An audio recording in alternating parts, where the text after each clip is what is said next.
तो मैं स्टार्ट करने जा रही हूँ देवी का कवच। ओम चंडिका देवी को नमस्कार।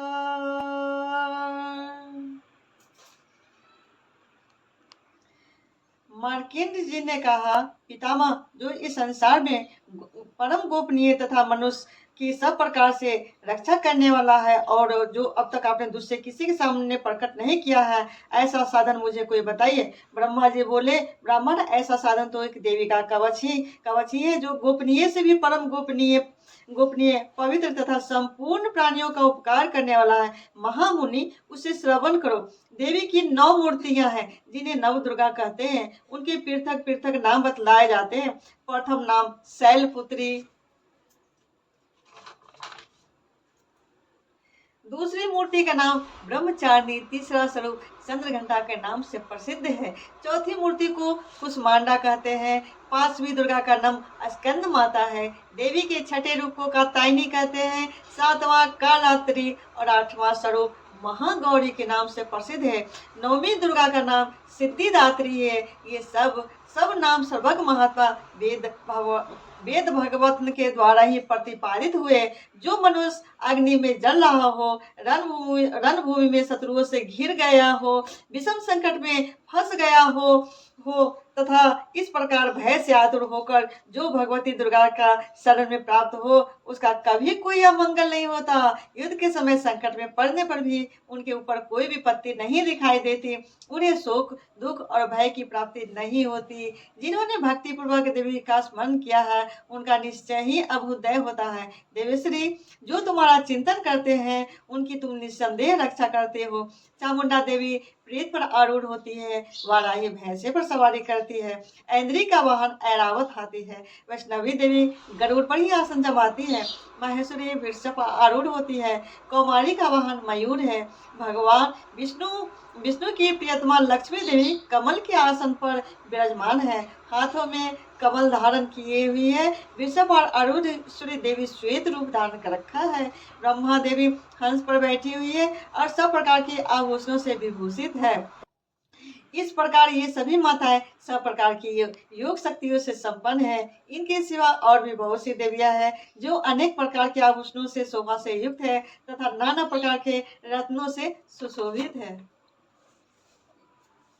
ये संपूर्ण देवियां क्रोध में भरी हुई भक्तों की रक्षा के लिए रथ पर बैठी हुई दिखाई देती है। ये शंख, गदा, शक्तिहर और मुसल, खेटक और तोमर, परशु तथा पास, कुंत और त्रिशूल एवं उत्तम साठ धनुष आदि अस्त्र अपने हाथों में धारण करती है। दैत्यों का शरीर का नाश करना, भक्तों को अभय दान देना और देवताओं का कल्याण करना, यही उनके शस्त्र का धारण का उद्देश्य है। कवच आरंभ करने से पहले इस प्रकार प्रार्थना करनी चाहिए। महान रौद्र रूप, अत्यंत घोर पराक्रम, महान बल और महान उत्साह वाली देवी, तुम महान भय का नाश करने वाली हो। तुम्हें नमस्कार। तुम्हारी ओर देखना भी कठिन है। शत्रुओं को भय बढ़ाने वाले जगदम्बे के मेरी रक्षा करो। पूर्व दिशा में ऐन्द्री, मेरी रक्षा करो। अग्निकोण में अग्निशक्ति, दक्षिण दिशा में तथा नृत्य कोण में खड्ग धारणी, मेरी रक्षा करो। पश्चिम दिशा में वरुण और वायव्य कोण में मृग पर सवारी करने वाली देवी, मेरी रक्षा करो। उत्तर दिशा में कुमारी और ईशान कोण में शूल धारणी देवी रक्षा करे। ब्रह्मानी, तुम ऊपर की ओर से मेरी रक्षा करो और वैष्णवी देवी नीचे की ओर से मेरी रक्षा करे। इस प्रकार सबको अपना वाहन बनाने वाली चामुंडा देवी 10 दिशाओं में मेरी रक्षा करे। जया आगे से और विजया पीछे की ओर से मेरी रक्षा करे। वाम भाग में अदिता और दक्षिण भाग में अपराजिता रक्षा करे। उद्भूति शिखा की रक्षा करे। उमा मेरे मस्तक पर विराजमान होकर रक्षा करे। ललाट में मालाधारी रक्षा करे। ये सुष्णी देवी मेरे भाव को संरक्षण करे। भाव के मध्य भाग में त्रिनेत्रा और नथनियों की यमघंटा देवी रक्षा करे। दोनों नेत्रों की मध्य भाग में सांकनी और कानों में द्वारवासिनी रक्षा करे।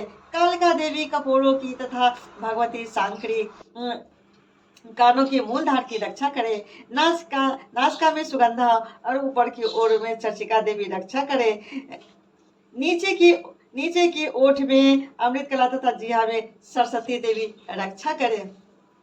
हमारे दांतों की और चंडिका कर्ण प्रदेश की रक्षा करे। चित्र घंटा गले की घंटी की और महामाया तालू में रहकर रक्षा करे। कामाक्षी ठोड़ी की और सर्वमंगला मेरी वाणी की रक्षा करे। भद्रकाली ग्रीवा में और धनुर्धरी पृष्ठवंश में मेरुदंड में रहकर रक्षा करे। कंठ के बाहरी भाग में नीलग्रीवा और कंठ के नली में नल कुबड़ी रक्षा करे। दोनों कंधों में खडेगनी और मेरे दोनों भुजाओं की व्रतधारिणी रक्षा करे। दोनों हाथों में दंडनी और अंगुलियों में अंबिका रक्षा करे। सुलेश्वरी नखों की रक्षा करे। कुलेश्वरी कुची पेट में रहकर रक्षा करे। महादेवी दोनों स्तनों की और शोक विनाशनी देवी मन की रक्षा करे। ललता देवी हृदय में और शूल धारणी उदर में रहकर रक्षा करे। नाभि में कामनी और गुहा भाग की गुहेश्वरी रक्षा करे। पूतना और कामिका लिंग की और महिषवाहिनी गुदा की रक्षा करे।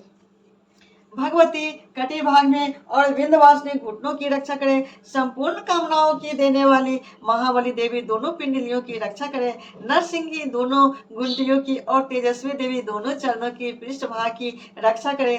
श्री देवी पैरों की और अंगुलियों में तलवासनी पैरों की तलुओं में रहकर रक्षा करे। अपनी दाढ़ों के कारण भयंकर दिखाई देने वाली दृष्ट कराली देवी नखों की और ऊर्ध कृष्णी देवी केशों की रक्षा करे। रोमा वालियों छिद्रों में कौवेरी और त्वचा की वागश्री देवी रक्षा करे। पार्वती देवी रक्त मज्जा वसा मांस हड्डी और मेद की रक्षा करे। आदों की कालात्री और पीत की मुकेश्वरी रक्षा करे। मूलाधार आदि कमल केशों में पद्मा देवी देवी और कप में चूड़ामणि स्थित होकर देवी स्थित होकर रक्षा करे। नख के तेज की ज्वालामुखी रक्षा करे, जिसका किसी भी अस्त से भेदन नहीं हो सकता। वह अभयदा देवी शरीर समस्त संधियों में रहकर रक्षा करे। ब्रह्मानी आप मेरे वीर्य की रक्षा करें। छत्रश्री छाया की तथा धर्मधारिणी देवी मेरे अहंकार मन और बुद्धि की रक्षा करें।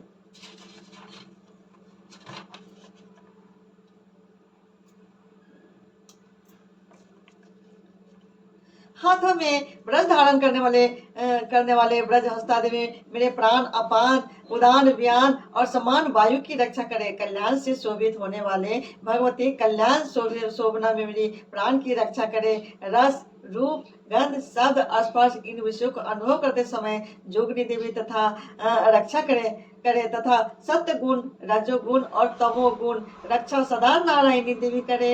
वारायु आयु की रक्षा करे। वैष्णवी धर्म की रक्षा करे तथा चक्र धारण करने वाली देवी यश कीर्ति लक्ष्मी धन तथा विद्या की रक्षा करे। इंद्राणी आप मेरे गुत्र की रक्षा करे। चंडी के तुम मेरे पशुओं की रक्षा करो। महालक्ष्मी पुत्रों की रक्षा करो और भैरवी पत्नी की रक्षा करे।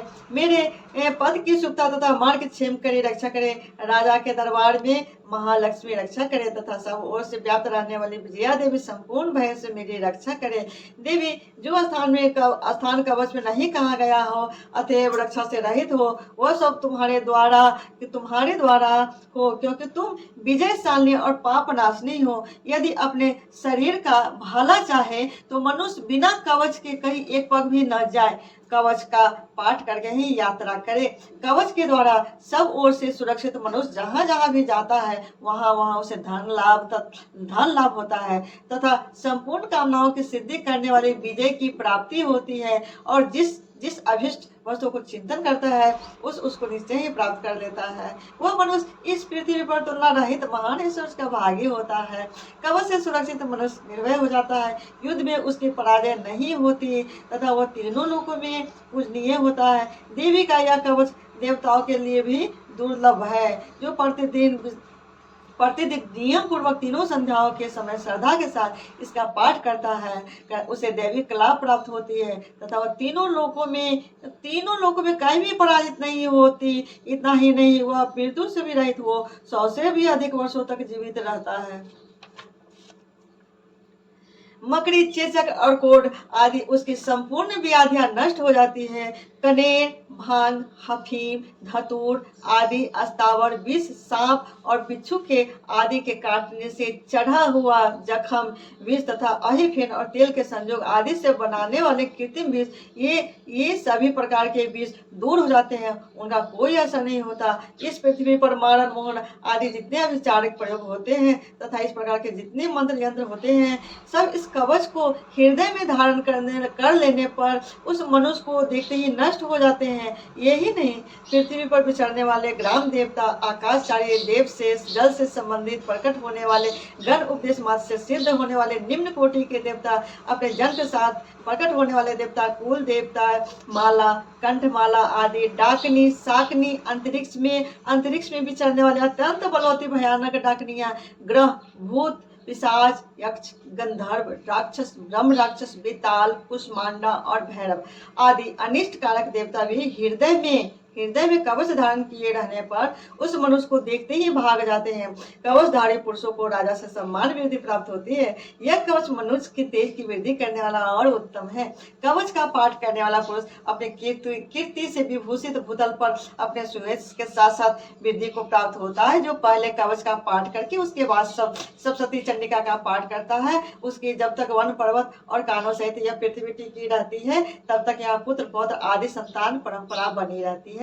फिर देह का अंत होने पर वह पुरुष भगवती महामाया के प्रसाद से उस नित्य परम पद को प्राप्त होता है, जो देवताओं के लिए भी दुर्लभ है। वह सुंदर दिव्य रूप धारण करता है और कल्याण में शिव के साथ आनंद का भागी होता है। अतः ये कवच यहीं पर संपूर्ण हुआ और आगे का पाठ में अर्थ अगला स्त्रोतम। ओम चंडिका देवी को नमस्कार। मर्केंद्र जी कहते हैं, जयंती, मंगला काली, भद्रकाली, कपालिनी, दुर्गा, क्षमा, सेवा, धात्री, स्वा और स्वधा, इन नामों से प्रसिद्ध जगदम्बिके तुम्हें मेरा नमस्कार। देवी चामुंडे तुम्हारी जय हो। संपूर्ण प्राणियों का पीड़ा हरने वाली देवी तुम्हारी जय हो। सब में व्याप्त रहने वाली देवी तुम्हारी जय हो। कालरात्रि तुम्हें नमस्कार हो। मधु कैटव को मारने वाले तथा भक्तों को ब्रह्मा जी को वरदान देने वाली देवी तुम्हें नमस्कार। तुम मुझे रूप दो, जय दो, यश दो और काम, क्रोधी आदि शत्रुओं का नाश करो। महिषासुर का नाश करने वाले तथा भक्तों को सुख देने वाली देवी तुम्हें नमस्कार। तुम मुझे रूप दो, जय दो, यश दो, काम, क्रोधी आदि शत्रुओं का नाश करो। रक्त, बीज तथा वध और चंड मुंड का विनाश करने वाली देवी तुम मुझे रूप दो, जय दो, यश दो, काम, क्रोधी आदि शत्रुओं का नाश करो। शुंभ और निशुंभ तथा धूम्रदर्शन को मर्दन करने वाली देवी तुम रूप दो, जय दो, यश दो, काम, क्रोधी आदि शत्रुओं का नाश करो। सबके द्वारा बंदित जुगल चरणों वाले तथा संपूर्ण सौभाग्य प्रदान करने वाले देवी तुम रूप दो, जय दो, यश दो, काम, क्रोध आदि शत्रुओं का नाश करो। देवी तुम्हारे रूप और चरित्र अचितों का नाश करने वाली हो। रूप दो, जय दो, यश दो, काम, क्रोध आदि शत्रुओं का नाश करो। पापों को दूर करने वाले चंडिके जो भक्ति पूर्वक तुम्हारे चरणों में सर्वदा मस्तक झुकाते हैं, उन्हें रूप दो, जय दो, यश दो, काम, क्रोध आदि शत्रुओं का नाश करो। रोगों को नाश करने वाले चंडिके जो भक्ति पूर्वक तुम्हारी स्तुति करते हैं, उन्हें रूप दो, जय दो, यश दो, काम, क्रोध आदि शत्रुओं का नाश करो। चंडिके इस संसार में जो भक्ति पूर्वक तुम्हारे पूजा करते हैं, उन्हें रूप दो, जय दो, यश दो, काम, क्रोध आदि शत्रुओं का नाश करो। मुझे सौभाग्य और आरोग्य दो, परम सुख दो, रूप दो, जय दो, यश दो, काम, क्रोध आदि शत्रुओं का नाश करो। मुझे जो मुझसे द्वेष रखते हैं उनका नाश और मेरे बल की वृद्धि करो। रूप दो, जय दो, यश दो, काम, क्रोध आदि शत्रुओं का नाश करो। देवी मेरा कल्याण करो, मुझे उत्तम संपत्ति प्रदान करो। रूप दो, जय दो, यश दो, काम, क्रोध आदि शत्रुओं का नाश करो। अंबिके, देवता और असुर दोनों ही अपने माथे की मुकुट के मणियों के तुम्हारे चरणों में घिसते रहते हैं।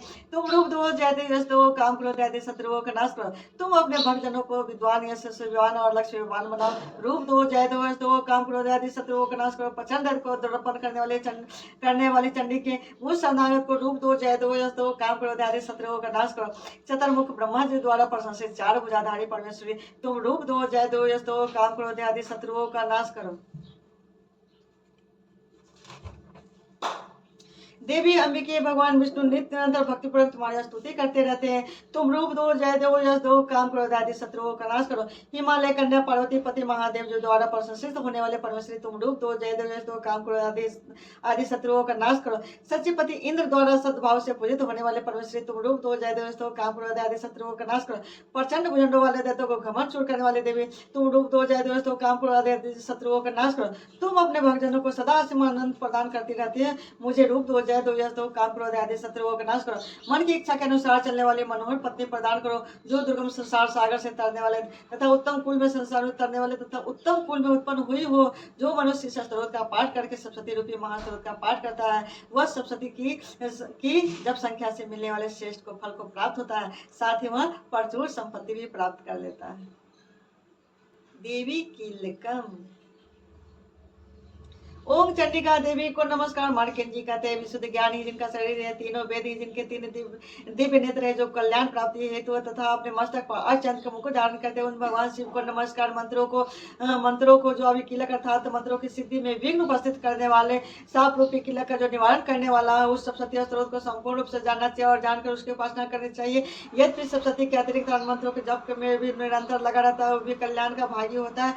उसके भी उच्चाटन आदि क्रम सिद्ध होते हैं तथा उससे भी समस्त दुर्लभ की वस्तुओं की प्राप्ति हो जाती है। तथापि जो अन्य मंत्रों के जप न करके केवल इस सप्तती स्त्रोत का नाम का देवी का स्तुति करते हैं, उन्हें स्तुति मास से ही सच्चिदानंद स्वरूपनी देवी सिद्ध हो जाती है। उन्हें अपने कार्य की सिद्धि के लिए मंत्र औषधि तथा अन्य किसी साधन की उपयोग की आवश्यकता नहीं रहती। बिना जबकि उनके उच्चारण आदि समस्त अविचारिक कर्म सिद्ध हो जाते हैं। इतना ही नहीं, उनकी संपूर्ण अविश्वक्ति भी सिद्ध होती है। लोगों के मन में शंका थी कि जब केवल सप्तती की उपासना से अथवा सप्तती को छोड़कर अन्य मंत्रों की उपासना से भी समान रूप से सब कार्य सिद्ध होते हैं, तब इनमें श्रेष्ठ कौन सा साधन है। लोगों की शंका को सामने रखकर भगवान शंकर अपने पास आए हुए जिज्ञासु को समझाया कि सप्तती नामक संपूर्ण स्त्रोत ही सर्वश्रेष्ठ कल्याणमय। तदंतर भगवती चंडिका के सप्तती नामक स्त्रोत के महादेव ने गुप्त कर दिया। सप्तती के पाठ से जो पुण्य प्राप्त होता है उसकी कभी समाप्ति नहीं होती, किंतु अन्य मंत्रों के जब के पुण्य की समाप्ति हो जाती है। तब भगवान शिव के अन्य मंत्रों की अपेक्षा जो भगवती की सप्तती की श्रेष्ठता का निर्णय किया है, उसे यथार्थ जाना चाहिए। और मंत्रों के जप करने वाला पुरुष भी यदि सप्तती के स्त्रोत जप का अनुष्ठान कर ले तो भी पूर्ण रूप से कल्याण का भागी होता है। इसमें तनिक भी संदेह नहीं है। जो साधक कृष्ण पक्ष की चतुर्दशी अथवा अष्टमी को एकाग्रचित होकर भगवती की सेवा में अपना सर्वस्व समर्पित कर देता है, उसे प्रसाद रूप से ग्रहण करता है, उसी पर भगवती प्रसन्न होती है, अन्यथा उसकी प्रसन्नता प्राप्त नहीं होती। इस प्रकार सिद्धि के प्रतिबंधक किला के द्वारा महादेव ने स्त्रोत को किलित कर रखा है। जो पूर्वोक्त रीति से निष्क्रियन करके सप्तती स्त्रोत को प्रतिदिन स्पष्ट उच्चारण पूर्वक पाठ करता है, उसे वह मनुष्य सिद्ध हो जाता है, वही देवी का पार्षद होता है, वही गंधर्व होता है। सर्वत्र चलते रहने पर इस संसार में उसे कहीं भी भय नहीं होता, वह मृत्यु के वश में नहीं पड़ता तथा देह त्यागने के अनंतर मोक्ष प्राप्त कर लेता है। अतः किलन को जानकर उसका परिहार करके इस सप्तती का पाठ आरंभ करे। जो ऐसा नहीं करता उसका नाश हो जाता है। इसलिए कीलक और निष्कीलन का ज्ञान प्राप्त करने पर यह स्त्रोत निर्दोष होता है और विद्वान पुरुष इस निर्दोष स्त्रोत का ही पाठ आरंभ करते हैं। स्त्रियों में जो कुछ भी स्वभाव आदि दृष्टिगोचर होता है वह मनुष्य देवी का प्रसाद का ही फलादक। इस कल्याणमय स्त्रोत को सदा जप करना चाहिए। इस स्त्रोत को मंद स्वर से पाठ करने पर स्वर्ण फल की प्राप्ति होती है, अतः उच्च स्वर से इसका पाठ करने पर पूर्ण फल की सिद्धि होती है। अतः उच्च स्वर से ही इसका पाठ आरंभ करना चाहिए, जिसके प्रसाद से सौभाग्य, आरोग्य, संपत्ति, शत्रुनाश तथा परम मोक्ष की भी सिद्धि होती है। उन कल्याण में जगदम्बा की स्तुति मनुष्य क्यों नहीं करते। जय मां।